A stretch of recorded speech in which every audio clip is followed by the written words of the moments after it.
Students north Bengal ইউনিভার্সিটির আন্ডারে যে সকল ছাত্রছাত্রীরা সেকেন্ড সেমিস্টারে পড়ছো এবং যাদের মাইনর এবং মেজর বাংলা রয়েছে, আজকের ভিডিওটি তাদের জন্য। যে সকল আমার ভাই বোনরা অনলাইনে ক্লাস করতে চাও তাহলে তারা প্রত্যেকেই আমাকে 9749941990 অথবা 7797308455 এই নাম্বার তোমরা যোগাযোগ করতে পারো। সামান্য ফির বিনিময়ে তোমরা অবশ্যই ক্লাস করতে পারবে এবং তোমরা অনলাইনে ক্লাস করে তোমরা পরীক্ষা অবশ্যই তোমার অবশ্যই আমাদের 100% কমন পড়বে। তোমরা প্রত্যেকে চ্যানেলটি তোমরা দেখতে থাকো।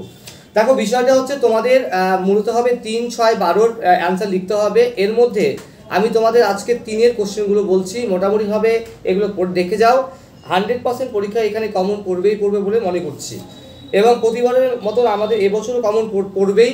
হ্যাঁ, তো তোমাদের দাদা দিদিরা তোমার প্রত্যেকে জানে যে আমাদের কীভাবে কমন পড়ে। তো যাই হোক, তোমাদের ছোট প্রশ্ন হিসাবে যদি বলি তাহলে অবশ্যই প্রথম প্রশ্ন হিসাবে যদি বলি, শরৎচন্দ্র চট্টোপাধ্যায়ের একটি রাজনৈতিক উপন্যাসের নাম লেখো এবং এটি কি ধরনের উপন্যাস।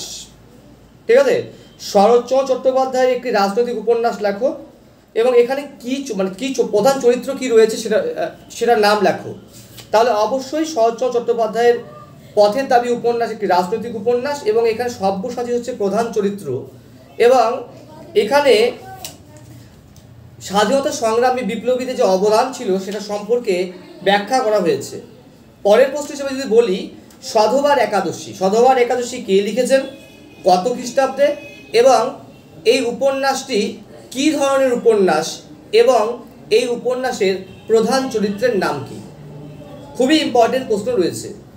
এই হিসেবে বলবো, দীনবন্ধু মিত্রের রচিত সধবার একাদশী, এটি 1866 সালে প্রকাশিত। এটি একটি প্রহসনধর্মী রচনা এবং এখানকার প্রধান চরিত্র হচ্ছে নিমচাঁদ দত্ত বা নিম দত্ত।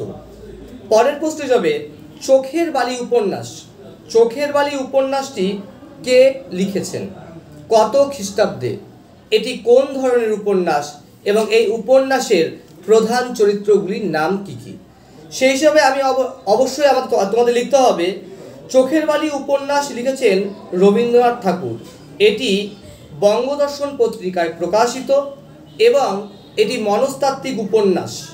এই উপন্যাসটি 1903 সালে প্রকাশিত হয়েছে। এই উপন্যাসের প্রধান চরিত্রগুলি হচ্ছে মহেন্দ্র, বিনোদিনী, আশা, বিহারী। পরের প্রশ্ন হিসাবে যদি বলি, বনলতা সেন, এটি কার উপন্যাস বা কার তৈরি। ঠিক আছে, এটি কি ধরনের কাব্য এবং এই কাব্যে কি কি কবিতা রয়েছে।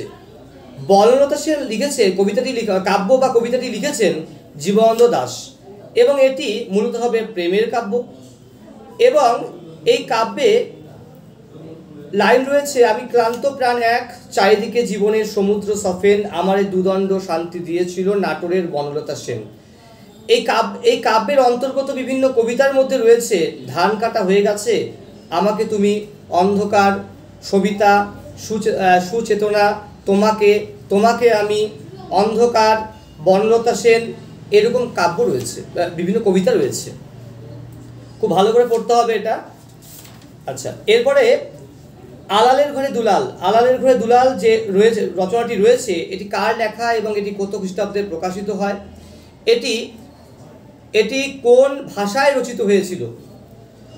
অবশ্যই আলালের ঘরে দুলাল হচ্ছে প্যারীচাঁদ মিত্রের লেখা, 1858 সালে প্রকাশিত এবং এটি মূলতভাবে আলালি ভাষায় রচিত, অর্থাৎ কিছুটা সাধু কিছুটা চলিত ভাষায় রচিত হয়েছে।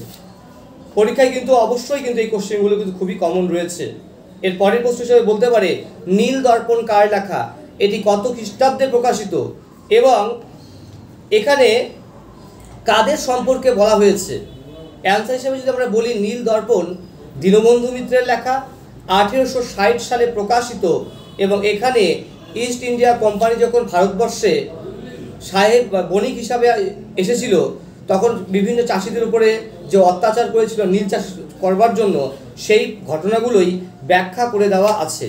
এর পরের প্রশ্ন হিসেবে যদি বলি, দ্বিজেন্দ্রলাল রায়ের বিভিন্ন ঐতিহাসিক নাটকের নাম লেখো। দ্বিজেন্দ্রলাল রায়ের বিভিন্ন ঐতিহাসিক নাটক রয়েছে। এর মধ্যে চন্দ্রগুপ্ত, মেবার পতন, শাহজাহান, নূরজাহান, সিংহল বিজয়, তারাবাই, প্রতাপ সিংহ, দুর্গাদাস, নূরজাহান এরা ছিল। পরের প্রশ্ন হিসাবে খুবই কমন যদি বলা হয়, পরীক্ষায় খুব কমন হিসাবে যদি বলি, সেটা হচ্ছে ঈশ্বরচন্দ্র বিদ্যাসাগরের অনুবাদক গদ্যের নাম লেখো। তাহলে অবশ্যই শকুন্তলা এবং সীতার বনবাসের নামটা অবশ্যই লিখতে হবে। এরপরের প্রশ্ন হিসেবে যদি বলি, ভোরের পাখি কাকে বলা হয় এবং কাকে কে কি কারণে ভোরের পাখি বলেছেন? বিহারীলাল চক্রবর্তীকে ভোরের পাখি বলা হয়। রবীন্দ্রনাথ ঠাকুর বিহারীলাল চক্রবর্তীকে বাংলা গীতিকাব্যের ভোরের পাখি বলেছেন। এবং এই কেন বলেছেন তার পিছনে কারণটা হচ্ছে, সকাল যখন হয়, পাখিরা তাদের আওয়াজের মাধ্যমে বা কলকাকলির মাধ্যমে তারা পৃথিবীতে প্রথম সংবাদ পৌঁছে দেয় যে দেখো সকাল হয়েছে। একইভাবে বাংলা গদ্যে গীতিকাব্য লেখা যায়, বাংলাতে প্রথম পৌঁছে দিয়েছিল বিহারীলাল চক্রবর্তী তার রচনার মাধ্যমে। এই কারণে রবীন্দ্রনাথ ঠাকুর তাকে বাংলা গীতিকাব্যের ভোরের পাখি বলেছেন। এই বিহারীলাল চক্রবর্তী রচিত বিভিন্ন ধরনের গীতিকাব্য রয়েছে।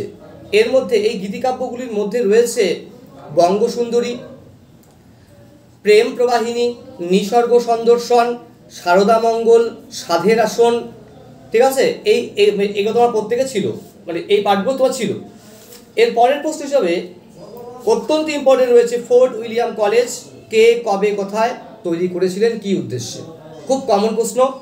অ্যান্সার হিসেবে বলবো, ফোর্ট উইলিয়াম কলেজ তৈরি করেছিলেন লর্ড ওয়েলেসলি কলকাতার লালবাজারের কাছে 1800 সালে এবং ব্রিটিশদের ইংরাজি ভাষা শেখানোর উদ্দেশ্যে।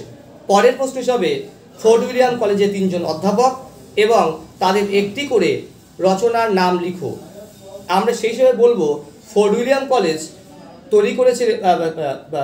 কলেজের যে শিক্ষকরা ছিলেন তারা হচ্ছেন রামরাম বসু। রামরাম বসু রচনা করেছিলেন ইতিহাস মালা এবং মৃত্যুঞ্জয় বিদ্যালঙ্কার তৈরি করেছিলেন রাজাবলী। উইলিয়াম কেরি তৈরি করেছিলেন ইতিহাস মালা। এই পাঠগুলো রয়েছে, এই পাঠগুলো অবশ্যই তোমাদের ভালো করে পড়তে হবে এবং আশা করি এখান থেকে 3-এর কোশ্চেন ম্যাক্সিমাম চলে আসবে। আমি ধাপে ধাপে আরও অনেক ভিডিও দেব, তোমরা প্রত্যেকে দেখতে থাকো।